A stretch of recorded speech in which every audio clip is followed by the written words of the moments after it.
రీసెంట్గా మా హస్బెండ్ వాళ్ళ కొలీగ్స్ అయితే అరుణాచలం వెళ్ళి వచ్చారండి. సో మాకు బెంగళూరు నుంచి 200 టు ఒక 250 కిలోమీటర్స్ ఉంటుంది అనమాట తిరుమన్నావలై. సో బస్ బుక్ చేసేసుకొని వెళ్ళి దర్శనం చేసుకొని వెంటనే రిటర్న్ వచ్చేసారనమాట. ఎందుకంటే నెక్స్ట్ డే ఆఫీస్లో కొంచెం వర్క్ ఎక్కువగా ఉండటం వల్ల కుదరలేదన్నమాట గిరి ప్రదక్షిణ అనేది. సో నెక్స్ట్ టైం వెళ్ళినప్పుడు కంపల్సరీగా చేసుకోవాలి.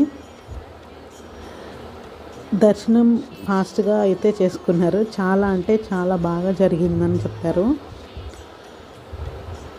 సో అక్కడ దర్శనం అయిపోయిన తర్వాత రిటర్న్ వస్తూ సత్తూరు డ్యామ్ సంథింగ్ అది కూడా విజిట్ చూసుకొని కొన్ని ఫొటోస్ పిక్చర్స్ అన్ని వీడియోస్ కూడా క్యాప్చర్ చేసుకొని వచ్చారనమాట.